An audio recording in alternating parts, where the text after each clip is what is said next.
How can we as consumers make a difference with what we see coming out of the entertainment industry? I think, once again, be more vocal. Stop watching the things that they're putting out there that deal with all this negativity and anger and hate. We need to find a place where there's love and laughter out there in the movies that you do and the movies that I do and the documentaries we put out. These are the ones that I think are going to show the light. We need that light at the end of this very long and dark tunnel. And I'm not going to stop doing what I'm doing because I love it. And I'm going to keep making movies that lead people down a more positive road than a negative one, because they want it. There's 80 million households in America alone that want the kind of product that you and I are part of. You're a dad. I have 6 kids, and many parents who are watching this right now are deeply concerned about the kind of messages that are coming to their kids through the media. How can parents protect their children or their grandchildren, and what kind of conversations do you think they need to be having about media with their kids? Take them out of public school. Take them out. Public school's horrible.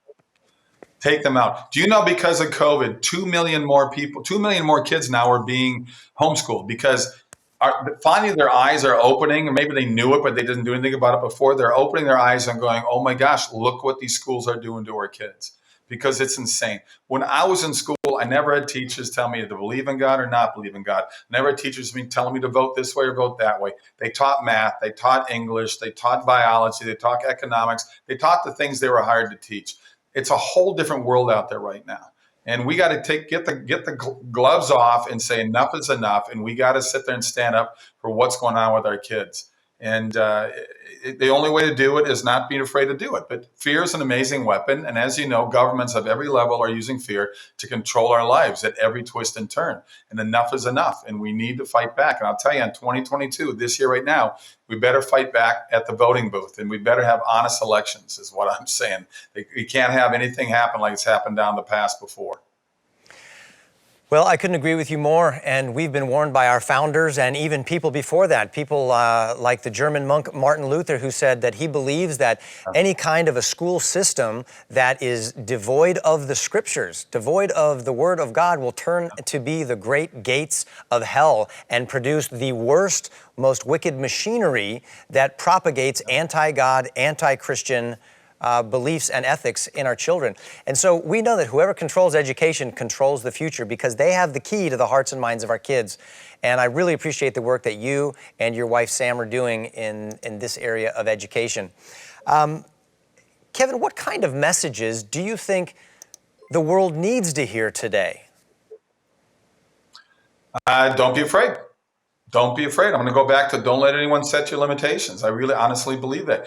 You've got to break forward, and you can't sit there and be afraid to speak up. Oh my gosh, I might lose my friends. I might lose my job. Well, then there's a better job and better friends waiting for you around the corner.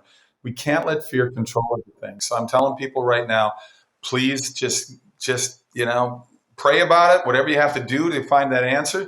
But look in the mirror and face yourself and say, okay, these are the things I know I have to do, because we all know it. Deep down, we know the difference between right and wrong, people. We just know it.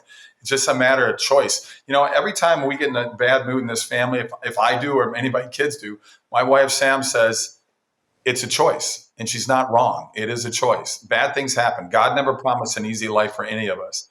We're all going to hit roadblocks in life. What do you do when you hit those roadblocks? It's how you react to those things that are going to make you a better person or a worse person. It's up to you. We all love entertainment, and most of us go to the movies. We don't make movies. I mean, I do, but most people are not movie makers and are watching television. They're consuming music. How can we as consumers make a difference with what we see coming out of the entertainment industry? I think, once again, be more vocal. Stop watching the things that they're putting out there that deal with all this negativity and anger and hate.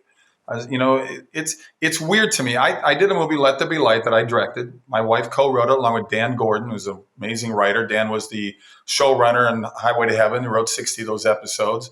And we opened word of mouth. Again, it was a low-budget movie. We opened number 2 per screen average against Thor Ragnarok, this $300 million movie.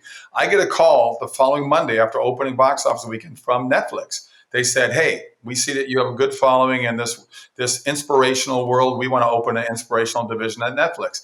Well, this is when I was still living in Hollywood just before we moved out here. living out, in the area you're out there in Thousand Oaks, which I love. And, I had 3 meetings over like a month with them, gave them wonderful products, had great conversations with them, and ultimately nothing happened, which I don't get. And I told them, I said, guys, there's 80 million homes that want this. It is called show business. You can sit there and have your ideologies, but at the same time, you are a capitalist business. You can pretend like you're not, but let's face it, Disney and Paramount Universal want to make money.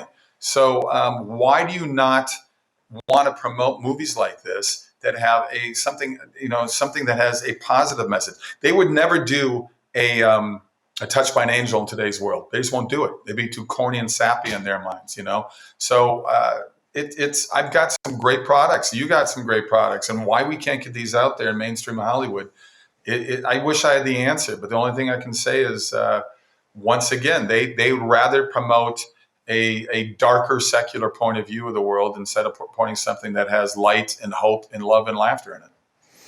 Well, I think the things that you're saying are resonating with a lot of people, more than we recognize, and we're beginning to see the tides change.